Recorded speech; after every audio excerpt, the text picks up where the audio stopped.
कमरा अब भी काले धुएं से भरा था। दीवारें जैसे कराह रही थीं और हवा में बर्फ जैसी ठंडक थी। रिया का दिल बहुत तेज धड़क रहा था। उसके कानों में बस एक ही आवाज गूंज रही थी, काली गुड़िया की हंसी। सफेद गुड़िया कमरे के बीचों बीच खड़ी थी। उसकी आंखों में सुनहरी रोशनी अब भी जल रही थी, लेकिन उसका चेहरा थका हुआ और चिंतित था। तभी काली गुड़िया हंसी और बोली, तू तू समझती है कि तू मुझे रोक लेगी? सफेद गुड़िया ने तेज आवाज में कहा।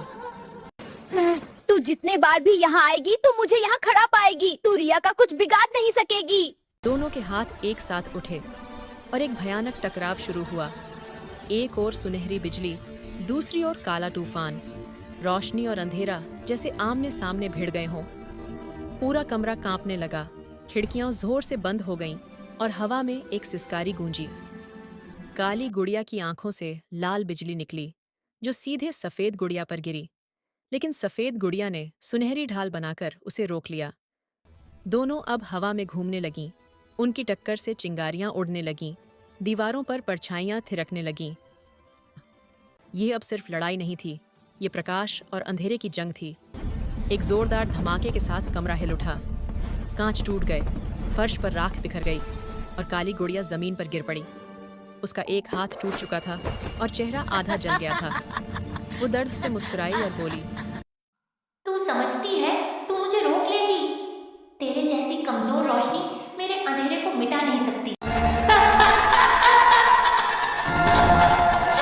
सफेद गुड़िया खामोश रही।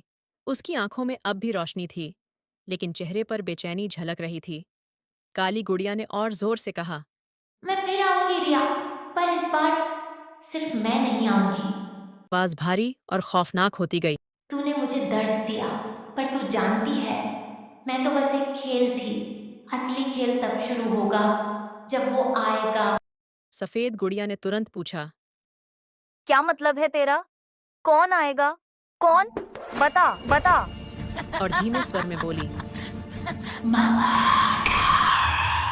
जैसे ही ये नाम कमरे में गूंजा, हर चीज थर्रा उठी। रिया के सारे खिलौने अपने आप हिलने लगे और हवा में सड़ी मिट्टी जैसी गंध फैल गई।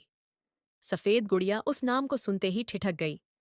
उसके चेहरे पर पहली बार डर उतर आया। उसने बमुश्किल कहा, ये नाम, ये बहुत खतरनाक है। रिया ने घबराकर पूछा, कौन है मलाकार? बहुत खतरनाक है। अगर ये आ गया तो ये दुनिया बस खिलौना बनकर रह जाएगी रिया। कमरे में बस सन्नाटा रह गया।